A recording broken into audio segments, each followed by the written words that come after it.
Alright guys, Papa Pepper here. If you're aware of my property, you know that I'm going to devote quite a bit of it to food growth. Part of it's going to be this garden. I do plan on putting in like a permaculture style food forest and a couple other things as we move forward too.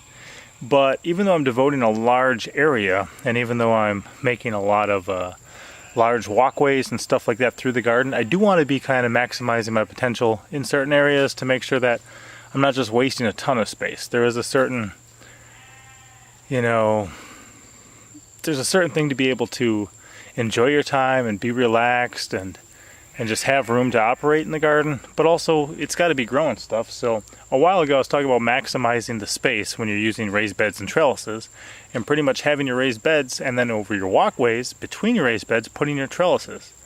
Now here is where I do my noodle beans, and if you see on this one, it's a little messy underneath it. There's just little raised bed with a walkway through. Same thing here, more noodle beans, little raised bed, my cobblestone starting there with a walkway through the middle. Well, this place here doesn't need to be a walkway because I've got so much walkway on each side of it.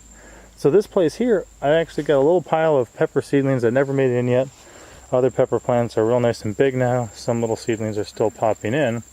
But I'm going to put this into peppers, and I'm going to make this a raised bed here, because to maximize the space I don't need a walkway here, and the noodle beans, they grow thin enough in on each way, each direction, that they're leaving this whole space open. So my project today is going to be to remove the mulch back to the dirt, take out some of these rocks, put rocks on each side of it, fill it with some compost, and then plant my pepper seedlings into it. So just another way just kind of not to be wasting as much space as I may otherwise waste. And as we move forward, I'll kind of incorporate more of these ideas as I build, so that way I'm not kind of building and then redoing it as time goes on. Alright, let's get started.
So at this point, I've got the bed prepared. You see I left a few big rocks on each side of the cattle panels just to help hold them in place.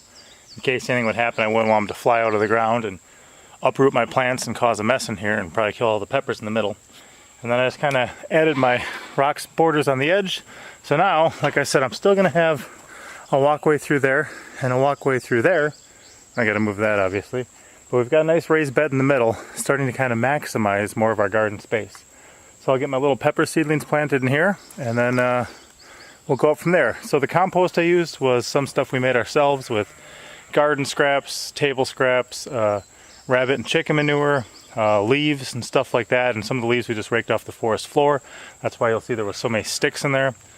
They'll take some nitrogen to break down over time, but it's fine. We'll keep adding raw, rabbit manure, which will help out as well, and some other things. So we'll be putting more nitrogen into this bed over time. And then also some of it was just the compost we get from the local site for free. So I kind of layered that in between because it's kind of a really high wood consistency, and wanted to kind of space that out a little bit. If you grow just in it, it can be done, but it's not the best. So I wanted to kind of amend that a little bit and enrich it and let our two composts work together. So now I'll get to planting those seedlings. We'll give them a little water and we'll be good to go.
Alright, so you may have heard that peppers like to hold hands. That means kind of the plants like to be close enough that, as you can see there, the leaves will be touching eventually. I did plant these closer than I normally would because it's late in the season. It's already almost done with July. I do expect to still get something out of this, but I don't expect the plants really to be growing to their full potential. Also, if not all of them make it, then I've got replacements close enough in their place. So preparing this, trying to get something out of it this year, but then it's going to be ready to go next year too. So that's going to be good. I may add just a little bit of mulch to the top to help retain some of the moisture. We have been getting about 100-degree days out here lately. And then it's about to rain, but I may give them a sprinkling first anyway and kind of pat them down a little more to prevent any erosion if some heavy rain comes down. But there we go, just trying to maximize my garden space, use the ideas I come up with to kind of make things better, and as always, eat healthy and provide for my family. As always, I'm Papa Pepper, and I'd like to remind you, don't post for free. If you'd like to be part of a revolution in social media, an economic power to the people where users can actually blog for cryptocurrency, then I'd recommend that you check out steemit.com and join the revolution. Papa out.